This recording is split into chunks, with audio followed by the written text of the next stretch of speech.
Ghana, April 30th, 2025. At midnight, a terse line of legalese flashes onto the government gazette, but the words land like dynamite on bullion desks from London to Shanghai. All foreign persons engaged in the buying of small-scale gold shall vacate the market no later than April 30th. No grace period, no quiet lobbying round, just a hard door slamming on an industry outsiders thought they owned. For decades, artisanal miners in Ghana's forest belt dug ankle-deep in red mud, while Mandarin, Arabic, and English middlemen arrived with pickup trucks full of cash. Nearly half of Ghana's official gold output, worth $11.6 billion last year, passed through these improvised bush bazaars. Yet the state captured barely a drip of the revenue because much of the metal slipped abroad in hidden cargo and falsified manifests. Ghana plans GoldBod to increase earnings and curb smuggling.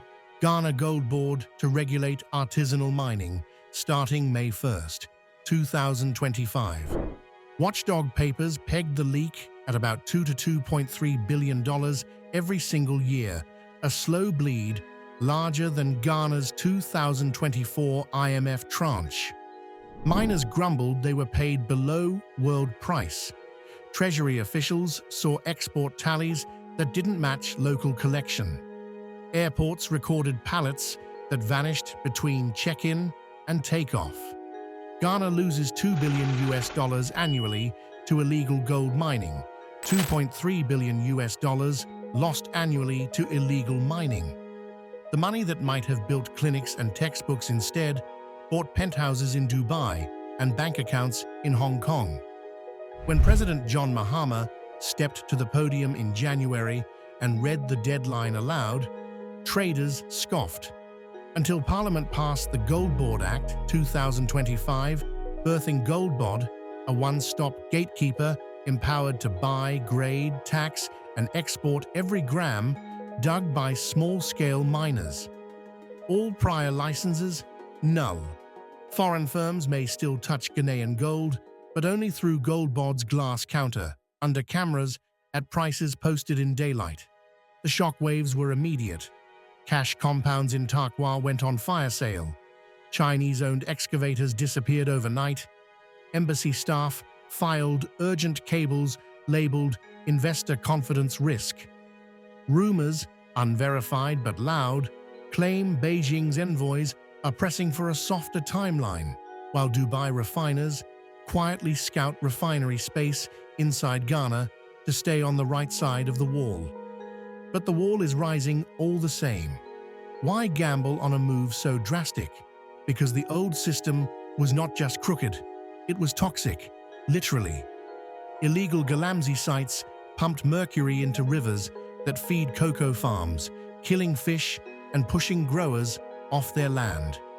Researchers estimate over 100,000 acres of cocoa vanished beneath sinkholes or chemical runoff, and health surveys now pick up respiratory disease clusters along once pristine streams.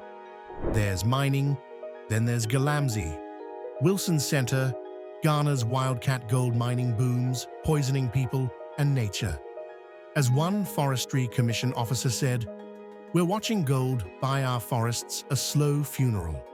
Gold's record price, spiking past $3,200 an ounce this month, made the hemorrhage impossible to ignore.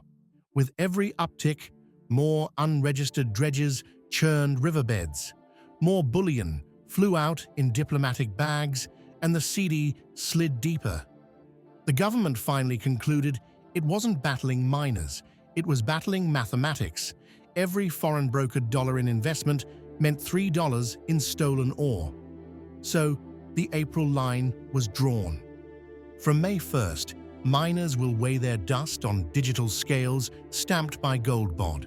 Royalties will post to a public dashboard, and district assemblies in Wassa or Bibiani are promised a direct slice, no more creative accounting. For miners who once sold in the shadows, that means stable pricing, safety officers, and a path to bank credit instead of payday lenders. Their work becomes a career, not a crime. Skeptics warn of new dangers. What if GoldBod itself rots under graft? What if red tape strangles small operators? Government lawyers counter with open audits, blockchain traceability pilots, and prison time for any official who takes a cut. Cynics shrug. The proof will be in the next export ledger. Yet even partial success would send ripples far beyond Ghana.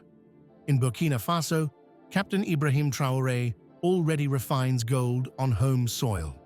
Mali is renegotiating ore contracts under Moscow's gaze. Niger questions why uranium lights Paris while Niamey sits in darkness. Each case echoes the same refrain: resource sovereignty on African terms. Ghana's stand turns that refrain into a chorus. The immediate upside is raw cash.